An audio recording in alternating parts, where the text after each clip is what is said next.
Welcome students. इस video में हम बात करेंगे आज फाइनेंशियल मैनेजमेंट सीरीज़ में power to issue redeemable preference shares. Preference shares जो है उसमें रिडीमेबल में क्या पावर है कंपनी के पास शेयर्स को इशू करने की, इसके प्रोविजंस के बारे में बात करेंगे।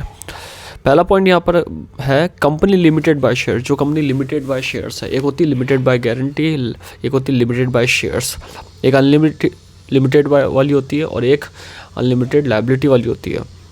तो लिमिटेड बाय शेयर्स है, उसमें जो ऑथराइज्ड है उनके पास प्रेफरेंस शेयर इशू करने का, वो एक लायबल फॉर्म में और वो रिडीम होने चाहिए। यानी कि इसमें सिंपल सा पॉइंट दे रखा है कि जब भी हम प्रेफरेंस शेयर इशू करेंगे रिडीमेबल होगा, वो लायबिलिटी किसके पास रहेगी? कंपनी के पास रहेगी रिडीम करने की प्रॉपर्ली।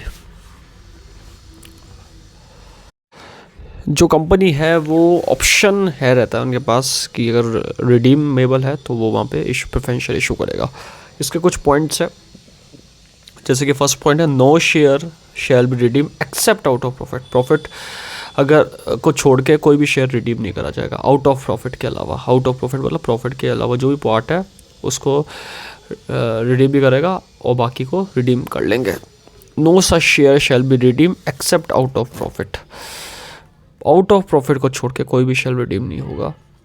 जिसमें से प्रॉफिट आ रहा है उन्हीं शेयर को रिडीम करा जाएगा। Of the company which would otherwise be available for dividend और out of the proceeds of a fresh issue of share made for the purpose of the redemption. यहाँ पे एक पॉइंट दे रखा है, कोई भी शेयर यहाँ पर जब रिडम्पशन करेंगे तो प्रॉफिट के अलावा और कोई पॉइंट देखेंगे नहीं। यहाँ पे फ्रेश इशू ऑफ शेयर्स ये पर्पस नहीं होना चाहिए। यहाँ पर सिंपल सा पॉइंट बोल रखा है, प्रॉफिट के लिए अगर शेयर रिडम्पशन कर रहे हैं तो वो रिडीमेबल माना जाएगा। सेकेंड पॉइंट है no share shall be redeem unless they are fully paid. अगर कोई फुल्ली पेड नहीं है, फुल्ली पेड नहीं करा यानी उसका पेमेंट पूरा नहीं हुआ तो वो रिडम्पशन में नहीं होगा। ये पहले भी हमने बात करी इसके बारे में। Third, the premium if any payable on redemption shall have been provided for out of profit. जैसे हमने आउट ऑफ प्रॉफिट में रिडीम करा, ऐसे प्रीमियम भी आउट ऑफ प्रॉफिट में से रिडीम करना है ऑफ द कंपनी और out of the companies before share are redeem. तो प्रीमियम जो है वो हम रिडम्पशन का पेबल करेंगे आउट ऑफ प्रॉफिट से।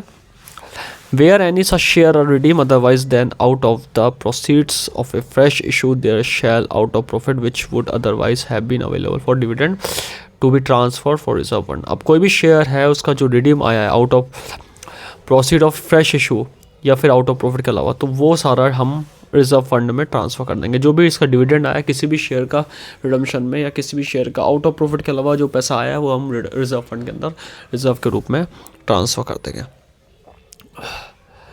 नेक्स्ट पॉइंट है subject to the provision of this section the redemption of preference share there under may be affected on such terms in manner such manner may be provided by company. जो भी ये simple सा point है कि जो भी provision है redemption के वो सारे एक्ट के अकॉर्डिंग होंगे और कंपनीज एक्ट के अकॉर्डिंग होंगे, और जो भी ये प्रेफरेंस शेयर का जो इश्यूज़ है इसके टर्म्स है ये एक्ट के अंदर जो भी कंपनी के द्वारा बताया गया उस प्रोविज़न को फॉलो करके होगा।